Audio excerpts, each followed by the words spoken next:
नमस्कार, स्वागत है आपका हरियाणा न्यूज 24 पर। मैं हूं प्रिंस लांबा। हरियाणा प्रदेश के अंदर आईपीएस वाई पूर्ण कुमार के सुसाइड मामले के बाद और एसआई संदीप लाठर के सुसाइड मामले के बाद लगातार चर्चा में बने रहने वाले नए डीजीपी ओपी सिंह एक बार फिर चर्चा में है। जहां पिछले दिनों तक वो अपने लगातार 3 पत्र जारी करने के बाद चर्चा में थे, तो वहीं अब उन्होंने एक बार फिर पंचकुला पुलिस लाइन से एक कार्यक्रम के माध्यम से सीधे सीधे चेतावनी देने का काम कर दिया है। जहां अपने 3 पत्रों के माध्यम से उन्होंने हरियाणा पुलिस को नसीहत देने का काम किया, हरियाणा पुलिस को मोटिवेट करने का काम किया और हरियाणा पुलिस के लिए मधुबन पुलिस ट्रेनिंग सेंटर के अंदर भी नए और छोटे टर्म के कोर्स शुरू करने की बात कही। तो इसके साथ ही अब उन्होंने चेतावनी देने का काम कर दिया है और खुली चेतावनी देके ललकारने का काम कर दिया है। आपको बता दें कि पुलिस स्मृति दिवस के अवसर पर नए डीजीपी यानी कि पुलिस महानिदेशक ओपी सिंह पुलिस शहीद स्मारक पर पुष्प चक्र अर्पित कर देश भर के 191 अमर शहीदों को नमन करते हैं और उसके बाद मौके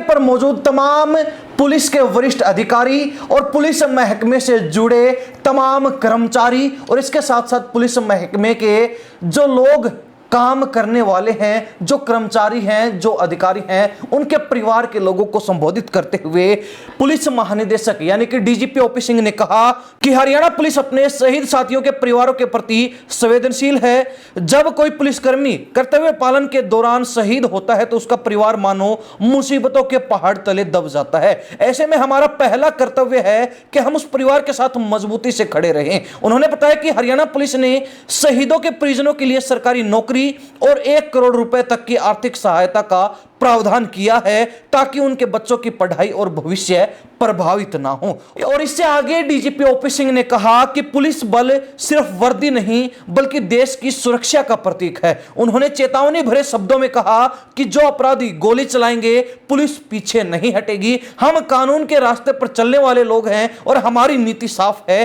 कि जैसे को तैसा और हिंसा को तरक्की का जरिया मानने वाले सभ्यता के शत्रु हैं, तो ऐसे में उनसे हमारी लड़ाई विचारों की नहीं कानून की है और जो जैसा करेगा उसको वैसा ही फल देने का काम हरियाणा पुलिस करेगी। इससे आगे उन्होंने कहा कि समाज में कुछ तत्व भेड़िए और लोमड़ी की तरह स्वार्थी और हिंसक प्रवृत्ति के होते हैं जिनसे सख्ती से निपटना बेहद जरूरी है। उन्होंने यह भी कहा कि हमें ऐसी सभ्यता का निर्माण करना चाहिए जहां शेर और बकरी एक ही घाट पर पानी पिए, यानी कि शक्ति और शांति का संतुलन बना रहे। और कुछ इसी तरीके की बातें उन्होंने अपने पिछले पत्रों के माध्यम से भी हरियाणा पुलिस को बताने का काम किया था, जिसमें उन्होंने कहा था कि हरियाणा प्रदेश के अंदर ही नहीं बल्कि पूरे भारतवर्ष में कुछ 2 से 4% लोग ही ऐसे अपराधी तत्व हैं, ऐसे आपराधिक प्रवृत्ति के लोग हैं जो समाज में अशांति फैलाने का काम करते हैं।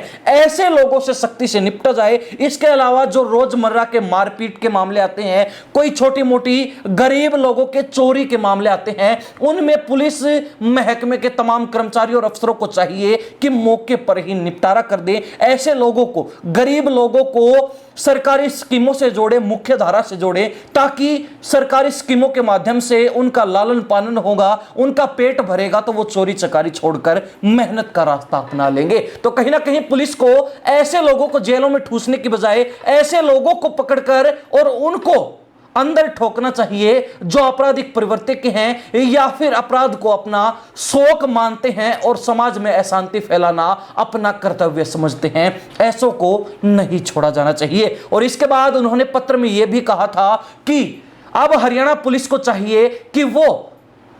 लोगों के अंदर अपनी जो छवि है उसको सुधारने का काम करे। कहीं ना कहीं जो एक ईगो हरियाणा पुलिस अपने अंदर लेकर चल रही है उसको खत्म करके और आम लोगों को भी इज्जत देने का काम करे, ताकि आम लोगों के बीच जो पुलिस के प्रति धारणा आज के दिन बनी हुई है वो बदल सके, हरियाणा पुलिस की छवि सुधर सके और लोग ये कहने लग जाएं कि हाँ, वास्तव में हरियाणा पुलिस में अब सुधार है, हरियाणा पुलिस से अब हम न्याय की उम्मीद कर सकते हैं। और इसके साथ ही उन्होंने यह भी कहा था कि हरियाणा पुलिस को अब ऐसा माहौल बनाना पड़ेगा, ऐसी सभ्यता का कहीं ना कहीं विकास करना पड़ेगा जहां शेर और बकरी जो है एक ही घाट पर एक साथ पानी पिए, यानी कि गरीब लोग अपने आप को दबा महसूस ना करें और अमीर लोग, ऊंचे दर्जे के लोग जो अपने आप को ज्यादा शक्तिशाली ना समझे और दोनों एक ही समाज के अंदर, एक ही सभ्यता के अंदर आपस में फिट बैठ सके, सेट हो जाएं। तमाम तरीके की चीजें जो है ओपी सिंह जो डीजीपी हरियाणा पुलिस हैं, उन्होंने अपने पत्रों के माध्यम से लिखकर हरियाणा पुलिस के अधिकारियों से लेकर कर्मचारियों तक को मोटिवेट करने का काम किया था और साथ ही नसीहत भी दी थी कि अब हरियाणा पुलिस को अपना रवैया बदलने की जरूरत है, क्योंकि ओपी सिंह जो डीजीपी हरियाणा पुलिस फिलहाल हैं, उन्होंने अनुभव किया और अपने अनुभव के तौर पर उन्होंने ये बातें भी साझा की है कि हरियाणा पुलिस का रवैया कहीं ना कहीं ठीक नहीं है और उसको सुधरना होगा, उसको बदलना होगा। और अब उन्होंने खुलकर जो है अपराधियों को चेतावनी देने का काम कर दिया है और यह स्पष्ट कर दिया कि अगर कोई अपराधी पुलिस पर गोली चलाएगा